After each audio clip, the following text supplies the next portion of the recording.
시장 분위기가 좋아지니까 다행인데 과연 여기서 이제 어제는 코스닥 지수가 조금 더 올라서 다행이긴 한데 사실 그동안에는 소외감이 굉장히 컸잖아요.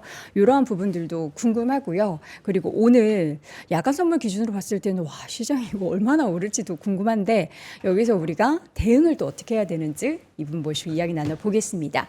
AFW 파트너스 이선엽 대표님 함께합니다. 대표님 어서 오세요. 네, 안녕하세요. 네. 은행이 좋아하는 신발이네요. 은행이 좋아하는 신발이요? 돈 갚아.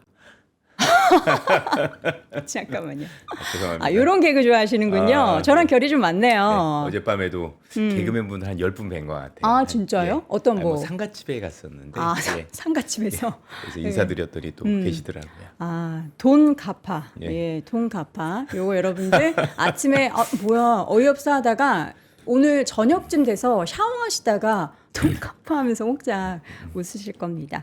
자, 오늘 저희가 이렇게 웃을 수 있는 건 밤사이에 시장 분위기가 뭐 전쟁에 대한 종전 무드가 확실하게 생기면서 기대감이 되게 많이 커진 예. 것 같아요. 예. 그 지금 말씀 주신 게 되게 중요한 의미가 있는 게 네.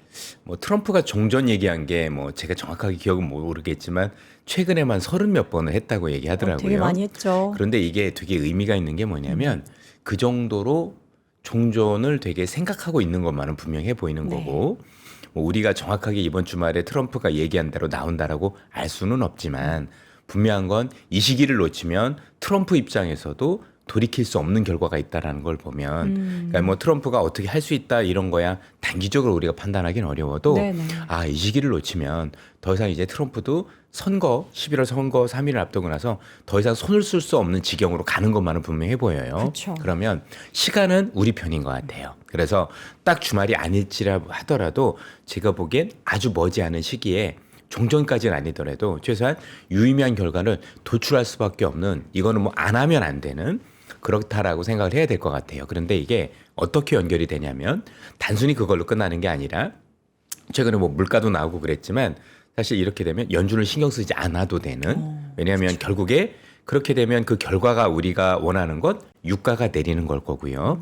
그래서 유가가 내리게 되면 이번 달에 나왔던 지난달에 나왔던 물가 지표가 의미가 없어요. 왜냐하면 그 지표가 고점이 되는 거죠. 그래 물가가 높았던 건 사실이지만 이게 고점이고 앞으로 내릴 거야. 그러면 연준의 금리 인상 가능성은 아예 없어지는 거죠. 그리고 뭐 인하까지는 아니라 하더라도 그러면 이제 연준 입장에서도 마음이 편해질 수도 있는 거고 그렇지 않아도 이번 주에 나왔었던 CPI 자체는 사실 우리 입장에서는 불리하지는 않았습니다. 저도 뭐 우리 회원분들을 통해서도 뭐 제가 소통을 했지만 이번 달에 나온 게 근원 물가 지수는 전월 대비 둔화가 됐거든요. 참고로 여러분들 물가 지표를 보실 때 제일 중요한 거는요. 헤드라인만 보시면 안 되고요. 근원을 보셔야 되는 게 연준은 근원을 가지고 판단을 하고 물론 연준이 우리가 금리를 판단을 할 때는 이 소비자 물가 지수가 아닌 PC 디플레이터라는 개인 소비 지출을 가지고 하게 되지만 이 근원 코어 CPI가 뭐냐면 전체 물가 중에서 변동성이 큰 에너지, 그다음에 식품 이걸 제외하고 보는 거고 이걸 제외한 게 올라가면 물가가 문제가 있다라고 봐서 사실 금리를 결정하게 되는데 그러면 야 지금 유가 오르는데 왜 코어라는 걸 봐라고 질문 주실 수 있잖아요. 이건 뭐 때문에 그런 거냐면 이 에너지가 이런 것들이 장기화되면 근원까지 사실은 영향을 미쳐요.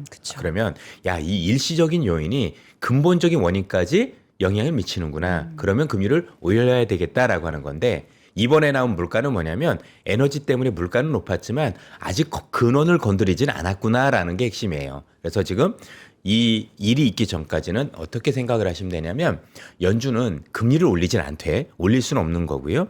올리지는 않되 그래도 혹시 나중에 이게 이쪽으로 번질 수 있으니까 이걸 막기 위해서 좀 경계 정도 그러니까 내가 올릴 수도 있고 뭐 실제 되면 내가 행동할 수도 있고 이런 얘기를 할 거라고 생각을 했는데 만약에 그게 주말 안에 종전이 되거나 유의미한 결과가 나오면 사실 그 얘기조차도 크게 의미가 없어져요. 그쵸. 그래서 이제 케빈 워시라는 분이 어떤 성격을 가지고 있고 어떤 정책을 쓸 건지에 대해서 앞으로 우리가 조망해보는 그런 역할 이상은 아니겠다라고 생각을 하고 있고 뭐 그렇게 된다라면 저는 이미 시장은 뭐 더 크게 반응을 하겠죠. 뭐 그렇게 해서 더 낮아지면 금리 인상에 대한 우려졌을 때 뭐 시장은 뭐 그동안 눌려 있었던 것도 많이 오를 수도 있는 거고 그래서 굉장히 중요한 의미가 있다. 그래서 그 측면에서 오늘 나왔었던 이 뉴스는 꽤 의미가 있고 트럼프라는 분만 트위터 X죠? 뭐 그 뭐죠? 소셜, 예, 소셜. 트루스 소셜. 예, 트루스 소셜. 네. 그것만 가지고 얘기하셨으면 우리가 별로 신뢰가. 뭐한데 안 되는데 네. 이란에서도 똑같은 얘기가 나왔어요. 그쵸. 그래서 이란 정부에서도 공식 발표가 그렇게 나오고 있고 하메네이의 승인만 기다리고 있다고 얘기를 하는 거 보면 네. 어쨌든 이건 조금 의미가 있는 거다. 그리고 주말에 그렇게 되면 사실 재밌는 일이 벌어지겠죠. 어쨌든 우리 입장에선 이제 살 기회가 아예 없어지는 이미 없는 것 같기도 한데 네. 제가 볼 땐 그래서 저도 지난주에도 이렇게 해서 뭐 여기서 해가지고 월화는 그냥 담으시는 게 맞습니다라고 말씀을 드렸고 사실 그렇게 그 변동에 그렇게 신경 쓸 부분이 없는데 너무 좀 뭐라고 해야 되나 과민 반응을 많이 하셨던 것 겁을 같아요. 많이 내셨던 것 예, 같아요. 그래서 제가 그때도 지난주에도 뭐라고 말씀드렸냐면 네. 차라리 끝을 보고 가야지 그쵸, 길게. 중간중간 이걸 보면 대응을 하다가 사실은 되게 실기하는 경우가 많다. 이게 한 번을 위해서 잘 팔 수는 있어요. 그쵸. 문제는 파는 순간부터는 사람이 비관적으로 변해요. 내가 팔았으니까 마음속에서 내려가길 원하고 그 내려가서 사야 되는데 내려가면 더 내려갈 것처럼 보여요. 아 이랬는데 아직도 끝난 게 아니야. 이런 것들이 변수가 남아있어서 이렇게 조금 더 기다리시거든요. 결국은 다 못 담고 물량만 뺏기게 돼요. 그래서 제가 지난번에도 어떻게 말씀드렸냐면 처음부터 끝을 보는 게 더 중요한 거고 중간중간에 있는 걸 대응하려다 보면 무리한 대응을 해서 오히려 물량을 뺏기는 경우가 많다. 그래서 초강세 시장에서는 얼마나 내가 주도주를 끝까지 잘 들고 있느냐가 핵심이 되는데 이럴 때마다 조금씩 털려나가는 거예요. 그러면서 더 좋은 승률을 기를 수 있는 여러 기회들을 많이 놓치게 되는. 그래서 이 변동에 여러분들이 일주일 내내 대응하셨다면 제가 볼 때는 효율적인 대응은 둘째치고 너무나도 피곤하셨을 것 같아요. 아 정말 이거 뭐야 뭐 어떻게 되는 거야. 근데 지나 보니까 어때요? 사실은 결국은 이거 아니었네라는 거 보셨을 거고 그리고 여러분들 이렇게 생각할 수 있습니다. 그러면 야 다 좋은데 야 그러면 그 시장에서 도대체 어떻게 하라고 얘기를 해 이럴 수 있는데 그럴 때는 뭘 보시면 되냐면 만약에 이런 변동성이 되게 컸잖아요. 컸었을 때 그 변동에 대한 요인이 기존에 있던 올랐던 원인을 꺾는 건지 보시면 돼요. 예를 들어서 반도체가 그동안 많이 올랐던 건 누가 뭐래도 걸출한 실적이었을 거예요. 네. 그러면 최근에 시장 변동을 일으켰던 원인에 우리가 생각하는 실적은 없었었죠. 얘네들 실적이 끝이야 이런 게 있었던 게 아니라 스페이스 X 상장일에 모래 사실 실적에 영향이 있는 것들이 있어요 없어요? 없죠. 그러면 더 사는 거예요. 그게 맞는 건데 저는 왜 그렇게 여기에 대해서 민감하게 반응을 하고 그런 것들에 대해서 너무 민감하게 얘기하신 분들도 많고 사실 되게 좀 불편했어요. 솔직한 얘기로 괜히. 아니 이건 뭐야. 괜히 그런 얘기를 해서 사람들 겁먹게 만들고 겁먹으면 위축되면 사실 그걸로 그분들은 이 상승장 대열에서 이제는 되게 기스가 난단 말이에요. 되게 어려운 거예요. 네. 그래서 지난번에도 말씀드렸다시피 이 상승장을 끝까지 지키는 게 그리 쉬운 일이 아닙니다. 지나보면 참 많이 올랐어라고 생각했지만 과정은 참 어려운 거고 그쵸. 그 과정 속에서 중요한 건 시장을 괴롭히는 원인들이 근본적인 원인이었을까? 그러면 그 근본적인 원인이었으면 대응을 하는 게 맞습니다. 그런데 그게 아니라 원인은 이런 거였는데 보니까 뭐 큰 대세에 지장이 있는 요인들은 아니었다라고 보면 그냥 더 사면 되는 거고 그쵸. 좀만 기다리면 그 위치로 오는데 거기서 무리하게 대응을 하다가 스텝이 꼬이시고 또 굉장히 우리 멘탈이 되게 붕괴가 되고 맞아요. 그러면서 되게 어려워지는 일들이 지금만 있겠어요.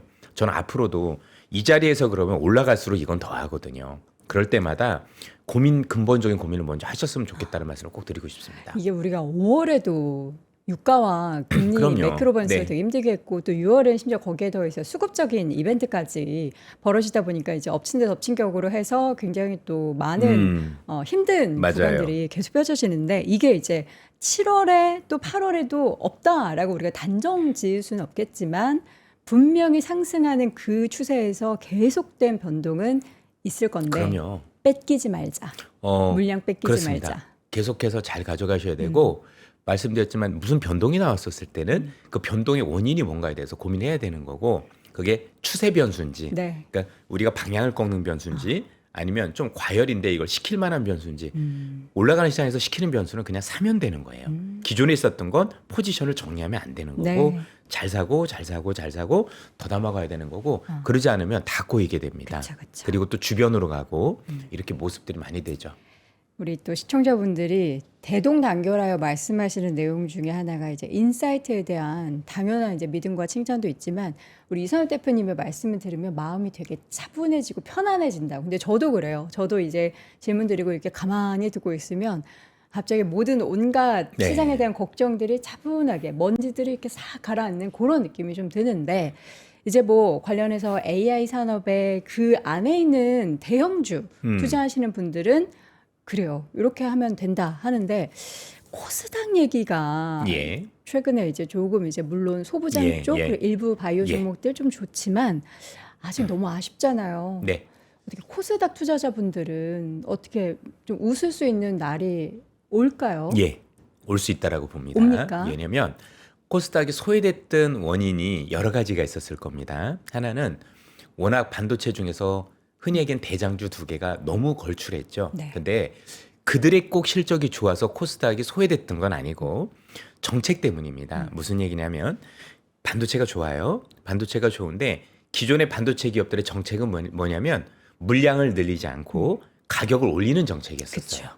그러면 가격을 올리면 물량이 늘어나는 거니까 소부장은 물량이 늘어야 사실은 설비 투자가 되고 좋아지는 거잖아요. 수혜를 받죠. 예, 그러니까 이 삼성이나 하이닉스라는 기업이 정책을 어떻게 가져가냐. 그러니까 보통 우리가 그걸 P라고 얘기를 하죠. 프라이스. 네. 가격 정책으로 가면 소부장은 소외되는 게 맞습니다. 그리고 냉정하게 놓고 보면 가격 정책이면 삼성이나 하이닉스는 영업이익률이 너무 좋지만 그렇다고 해서 우리 소부장들의 영업이익률이 좋아지는 건 아니거든요. 그러니까 굳이 소부장을 손댈 필요는 없는 건데 이 관련 기업들이 더 이상 가격이 중요하기도 하지만 물량도 너무 중요하지 않겠어? 그래서 설비 투자를 더 많이 늘리겠습니다라고 하면 이제는 그걸 Q라고 하죠.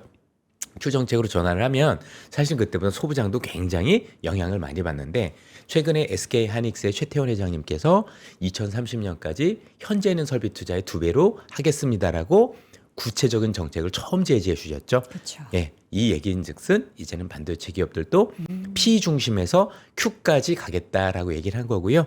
그렇게 되면 우리가 이제 반도체 보통 미세 공정이나 이렇게 할 때는 후공정이 되게 좋은데 이렇게 해서 물량을 늘릴 때는 전공정까지도 같이 움직이거든요. 그래서 최근에 전공정 많이 올랐죠. 굉장히. 그리고 구체적으로 했고 또 2034년까지인가 3배까지도 늘리겠다라고 해서 네. 앞으로 물량을 늘리겠다는 정책들을 많이 얘기하셨다는 얘기는 이쪽에도 온기가 가고 있다라고 보셔도 됩니다. 물론 수익률 차이는 좀 날 수도 있는지 모르겠지만 기존에 있었던 부진에서 일단 Q라는 걸 확실히 밝히셨으니 여기에 온기가 들어가는 건 온당하다라고 보시면 될 것 같고 지금 상승이 일회성은 아닐 수 있겠다 이렇게 판단하시면 되겠습니다.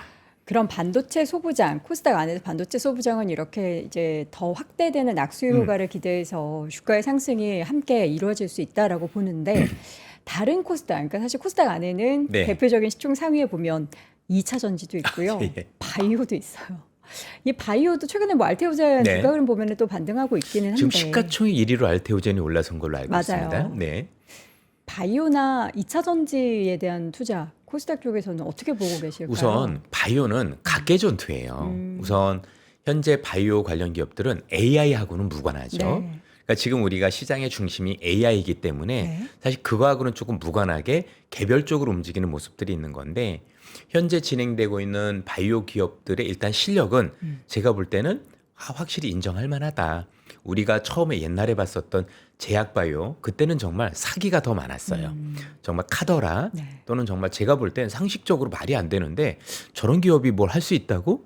뭐 이런 거였었지만 지금은 그래도 신뢰가 있는 기업들이 굉장히 많습니다. 다만 신뢰가 있다 하더라도 결국엔 그 기업들이 개발하고 있는 이 신약들이 우리가 흔히 빅파마라고 부르는 외국계 정말 큰 기업들한테 이 판권을 넘기는 걸 라이센스 아웃이라고 하는데 네. 이런 것들이 임박했었을 때 사실 뭐 많이 오르는데 그건 뭐 저희들이 기업별로 많이 다르지 않습니까? 그래서 이건 저는 일단 그 기업들에 대한 신뢰는 높다라고 생각을 하고 있고 그리고 그 기업들이 가지고 있는 그 파이프라인이 어느 정도 임박했다라는 것도 뭐 회사에서 소통을 해주거든요.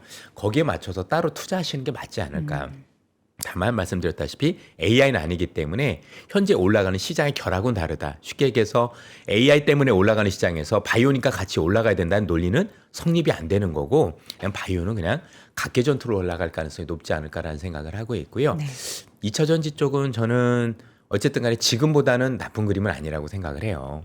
왜냐하면 나름대로 지금 이 2차 전지도 약간 좀 이제 다시 치고 나가면 저희들이 볼 때도 AI에서 벗어나 있다라고 보기는 어려운 게 결국 이 AI 데이터 센터를 돌릴 때 제일 중요한 게 전력인 거고 지금 여러분들 아시다시피 미국에서 전력 이과 관련돼서 이 데이터 센터가 지금 얼마나 심각한 수준이냐면 전력이라는 게 보통 한 번 지어지려면 발전소라는 게 지어지려면 기간마다 다르지만 보통 5년에서 7년을 얘기하더라고요.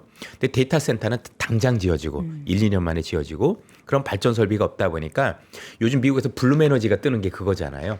보통 이걸 뭐라고 하냐면 온사이트 발전소라고 하는데 그러니까 현장 발전이에요. 딱 데이터 센터 옆에다 짓는 거. 그래서 블룸 에너지가 발전을 하고 이것 가지고도 부족하니까 비행기 엔진 가지고 발전시키고 있고요.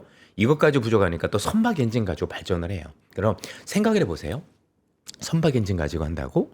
그 다음에 우리가 항공기 엔진 가지고 한다고? 딱 봐도 어떤 느낌이세요? 임시방편. 이거 쉽지 않은데? 그런데 이 데이터 센터 같은 경우는 한번 잘 돌아가다 정전 나면 시설이 거의 망가져요. 그러니까 뭐라고 해야 되나 성능이 제대로 안 나오거든요. 그래서 정전은 무조건 없어져야 돼요. 그럼 어떻게 될까요? 예비 전력이 있어야 되겠죠. 그렇죠. 정전을 방지한 그건 뭘까요? 결국엔 2차 전지밖에 없는 거예요. 그렇죠. ESS 그래서 필요하죠. ESS에 대한 수요가 같이 늘어나고 있어요. 그리고 최근에 미국에서 중국의 CATL을 국방 그 관련 목록에서 또 얘는 하면 안 돼라고 지정을 한 건 우리한테는 수혜가 아닐까. 그래서 미국의 데이터 센터가 많이 늘어나면 늘어날수록 정전에 대비한 예비 전력이라든가 아니면 뭐 신재생으로 할 때 또 우리가 ESS가 필요할 거고 그래서 여기에 대한 수혜는 계속 늘어나는 건 맞는 것 같다. 그래서 지금보다는 뭐 속도의 문제는 있을지 모르겠지만 그래도 나빠지는 그림보다는 좋아지는 그림 쪽에 무게를 두는 게 저는 타당하다라고 생각을 합니다. 네. 코스닥 투자자분들의 소외감이 하반기에는 좀 많이 해소가 그래도 되기를. 지금보다는 해소가 될 것 같은데 이제 관건은 뭐냐면 네. 지금은 내가 돈 벌고 있다가 더 중요한 게 아니라 남의 떡이 더 크면 이건 또 문제가 되죠. 상대적인 수익률. 상대적인 거. 그렇죠. 맞아요. 우리 거 나도 나쁘지 않았어. 근데 아니 저거는 더 좋은데? 그러니까. 이게 좀 고민인 거지. 맞아요. 사실 자체적으로 지금 있는 코스닥이 여기서 더 소외되기는 쉽지 않다라고 생각을 하고 일단 왜냐면 실적 개선이 되는 거니까. 그렇죠.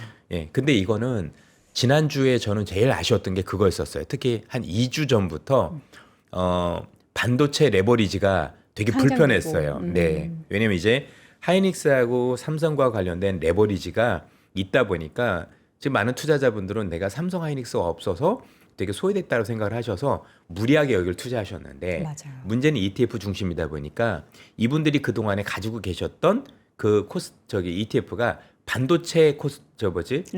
ETF였거든요. 근데 이 반도체 ETF 안에는 소부장이 같이 들어 있어요. 그러면 보세요. 내가 하이닉스하고 삼성을 사기 위해서 네. 반도체 ETF를 다 팔아버렸겠죠. 그러면 거기에 있는 소부장들은 실적도 좋아지고 있는데 그 우리가 알고 있는 수급 이슈 때문에 전부 다 같이 빠졌을 거 아니에요. 그게 비중이 한 50% 되거든요. 더 넘어요. 네. 그러다 보니까 다 빠지고 그다음에 하이닉스하고 삼성으로만 집중이 되고 그래서 지지난주하고 그때부터는 되게 불편했어요. 이게 뭐야?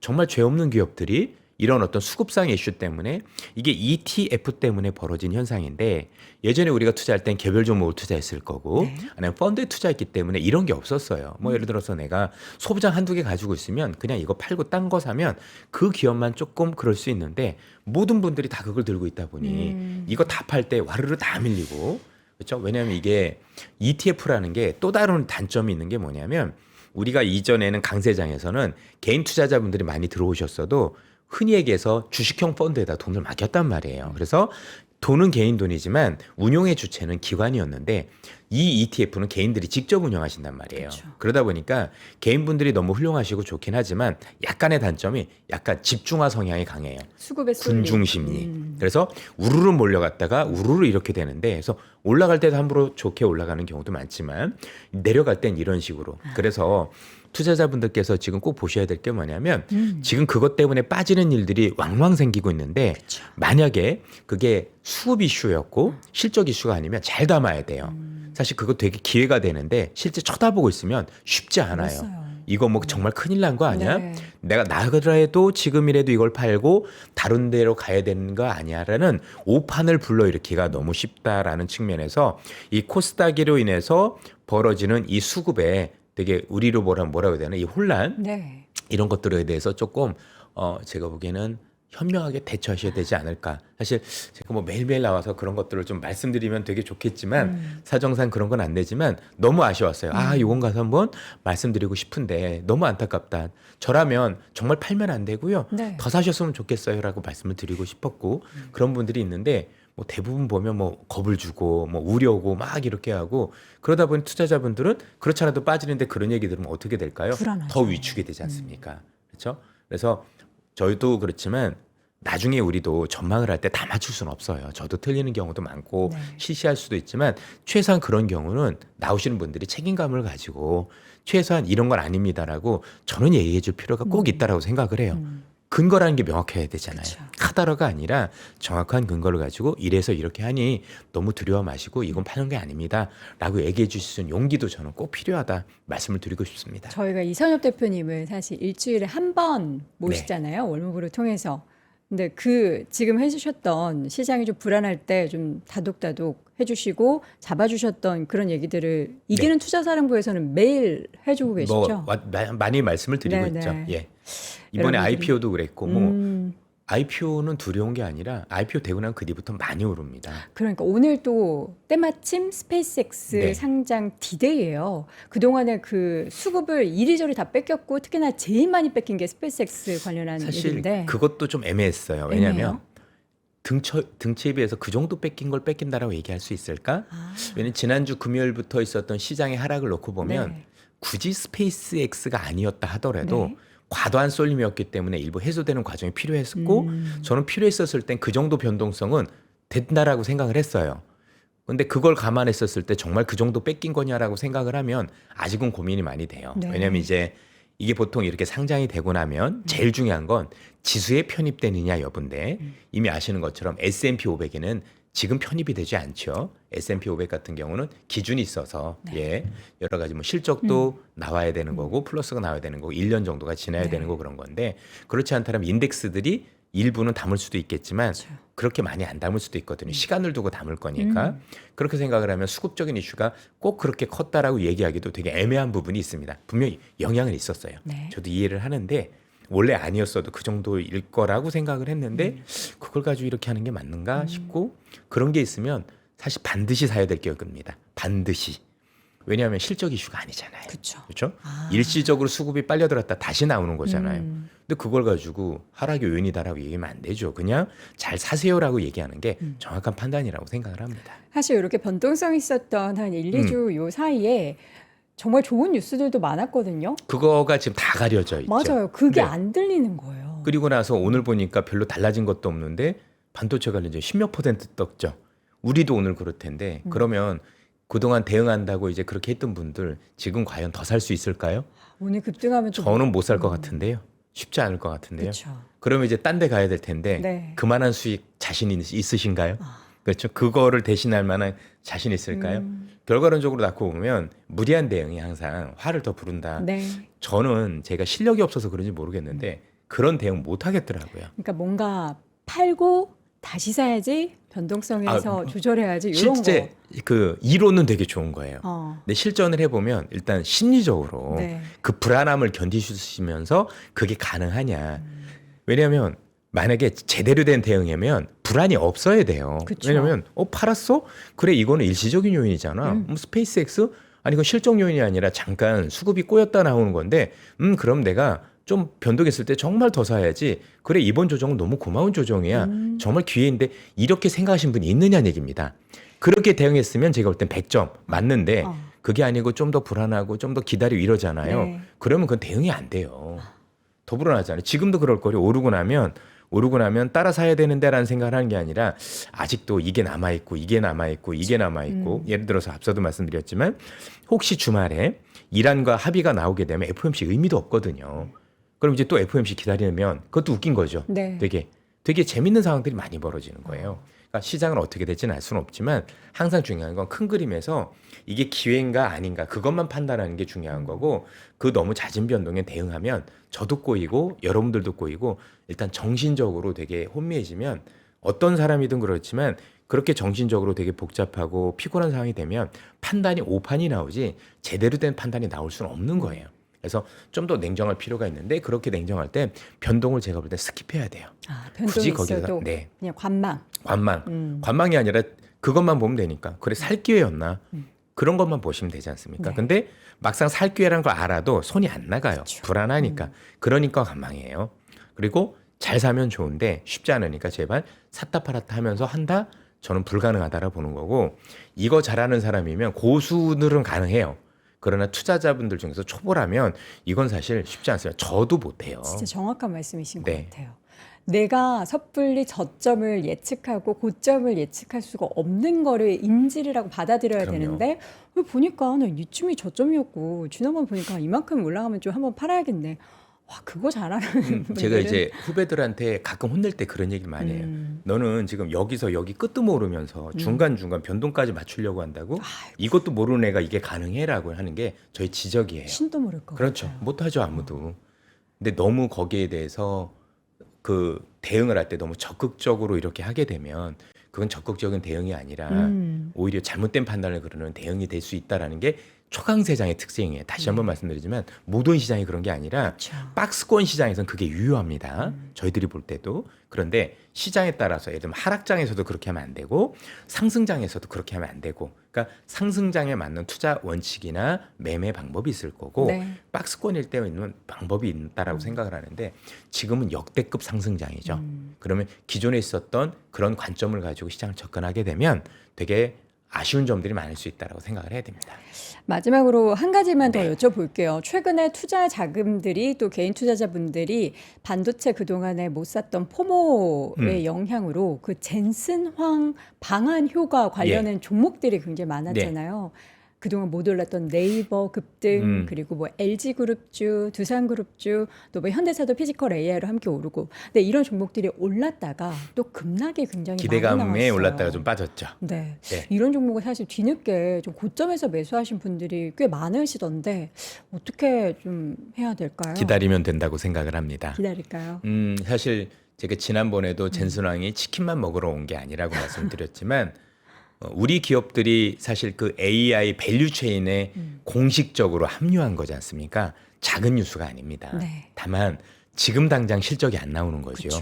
거기에 대해서는 아마 그런 것들 때문에 일부 이제 밀림이 있었다라고 생각을 하지만 어쨌든 글로벌 내에서 엔비디아와 그 같이 있어서 그 밸류체인 안에서 나중에 역할을 할 수 있다는 것만은 분명하잖아요. 그럼 저는 시간의 문제라고 생각을 하고 네. 더 재미있는 건 뭐냐면 그들 기업들 중에서 일부 기업은요 의외로 이게 아니어도 지금 실적이 되게 좋아지는 기업들이 꽤 있어요. 그래서 굳이 이렇게 안 밀려도 되는데라는 기업들도 꽤 있거든요. 특히 전 금융주, 증권주 밀리는 거 보고 예, 그래서 뭐지? 아니 아까 그 말씀드린 말씀 기업들 그 중에서도 안에서도? 예, 기대감 때문에 과도하게 오른 거는 분명하지만 일부 기업은 그게 아니어도 그 정도 주가도 비싸지 않은 기업도 있었어요. 받쳐준다. 예, 받쳐준다. 근데 날개를 단 거죠. 그동안 그 기업들은 실적이 있음에도 불구하고 투자자들이 외면했던 가장 큰 이유는 얘 뭐 나중에 성장은 있겠어? 뭐가 있나? 뭐 쉽지 않아, 뭐죠? 뭐 이런 건데 그 날개를 달았으면 이제는 위에 업사이드가 되게 많이 생긴 거예요. 그럼 정말 점수를 많이 줘야 되는 거고. 그쵸. 그런데 여기에 대해서 너무 박한 것 같아요. 그러니까 단기적인 관점으로 보실 건 아닌 것 같다. 기대감 올라서 내려서 당장 실적 개선 아니라 하더라도 기업별로 살펴보면 그게 아니어도 실적이 좋아지는 기업이 있고 여기에 성장성이라는 게 덧붙여지면 분명히 시간을 두고 제가 볼 때는 좋은 퍼포먼스 가능성이 있다라고 판단됩니다. 지금 시장의 수급이 한쪽으로 쏠렸다가 또 기대감에 또 관련한 이슈와 함께 급등했었던 종목들의 변동성이 되게 커지지만 어쨌든 이들 기업 중에서도 네. 분명히 옥이 있고 또 관련한 기업들은 향후에 대한 전망을 봤을 때는 우리가 멀리 길게 봤을 때는 그럼요. 분명히 지금의 주가는 그렇죠. 나중에 보면 너무나 싸. 뭐 지금 이제 말씀 주신 거 안에는 옥석 가리기도 해라라는 말씀도 그럼- 해안인 것 네, 같은데 네. 젠순왕이 석을 찍었겠어요? 다 옥이지. 그쵸. 예. 다 좋다 그래가지고. 옥의 정도의 차이인 거지. 정도의 차이인 거고 순서의 차이인 거지. 글로벌에서 고르고 고른 기업이 이 기업들인데 네. 그 기업들이 돌릴 가능성이 있겠느냐는 얘기입니다. 왜냐하면 이제 젠슨왕이 와서 한국만 온 게 아니라 네. 글로벌 다 돌아다니면서 유럽한테도 다 주고 미국한테도 다 주고 저기 뭐 베트남에도 다 주고 그랬다라면 옥석가리가 필요하지만 아무리 본인이 고민해봐도 이거 줄 수 있는 국가가 한국밖에 없어라고 온 건데 그 의미를 이분은 뭐 많이 말씀 주시면 장사꾼이잖아요. 그죠? 그렇죠. 사업가죠. 예, 사업가인데 저는 대단하신 분인 게 오너는 저래야 되는 거예요. 저게 오너예요. 어디 앉아서 회장놀이 하는 게 오너가 아니고요. 이렇게 오더만 하는 게 아니라. 그렇죠. 그분이 세계에서 거의 몇 번째 하는 갑부 아닙니까? 그렇죠. 근데 그렇게 해서 본인 회사를 알리려고 노력하는 거 못 보셨어요? 일론 머스크도 그렇고 젠슨도 맞아요. 그렇고. 그게 미국식이에요. 나서죠. 예. 정말. 제일 먼저 나서는 게 네. 리더예요. 그쵸. 리더가 제일 먼저 나서 나중에 제일 먼저 그죠? 내가 먼저 나를 따르라 해야 되는 게 기본적인 거. 술도 아닌데 나를 따르라 뭐 이러지 않습니까? 하나 더 나왔습니다. 죄송합니다. 아유, 예, 네. 되게 중요한 거고요. 그럼 이분이 당연히 이제 사람들은 생각하시겠죠. 네. 뭐 이분이 GPU를 팔기 위해서 왔고 반도체를 사기 위해서 왔어. 맞잖아요. 그렇죠. 근데 그것뿐만이 아니라 본인의 생태계를 만들고 싶은 거고 네. 그 생태계를 우리가 넓히고 싶은 건데 네. 그러니까 뭐 일부 언론에서는 어떤 얘기도 했었냐면 우리가 무슨 식민지가 되는 거 아니냐. 그렇죠. 무슨 이 안에서. 근데 너무 과한 표현이고 우리 삼성전자도 지금 안드로이드를 본인 게 아니라 거기에 종속돼 있잖아요. 네. 그래서 살았지 않습니까? 냉정하게 삼성전자가 예전에 자기가 가지고 있었던 그 안드로이드 같은 프로그램이 있어요. 그 바다였나 뭐 있었던 있는 건데 그거 있었으면 망했어요. 협업이 그래서 중요하다. 그래서 내 거 아닌 걸 썼기 때문에 살아난 거예요. 그러면 우리가 그 역량이 있으면 되는데 네. 없으면 세계 최강의 같이 가는 그저 파트너가 되는 것도 그쵸. 나쁜 게 아니잖아요. 냉정하게. 네. 그럼 젠슨왕이 안 했으면 우리 스스로 로봇해서 팔면 그게 쉬울까요? 그런 어떤 그 우리가 글로벌 내에서 메이저 같은 기업들이 있을 텐데 그래도 생각보다 괜찮은 플랫폼하고 같이 가면 우리도 거기에 가치가 올라가는 거지 않습니까? 함께 크루가 딱 그렇죠. 해서. 생각을 하기에 따름인 것 같아요. 그걸 너무 그렇게 볼 게 아니라 네. 우리한테도 기회가 생긴 건데 그렇게 생각해 주셨으면 좋겠습니다. 알겠습니다. 여러분들 오늘 채팅창 왜 이렇게 뜨겁죠? 우리 뭐, 또 많이 뜨겁습니까? 네, 우리 이선호 대표님과 함께한 시간 동안 여러분의 마음과 또 투자에 대한 본질을 좀 차분하게 생각할 수 있었던 시간이 되길 바라겠고요. 또 다음 시간에도 모셔보도록 하겠습니다. AFW 파트너스 이선엽 대표와 함께했습니다. 고맙습니다. 감사합니다.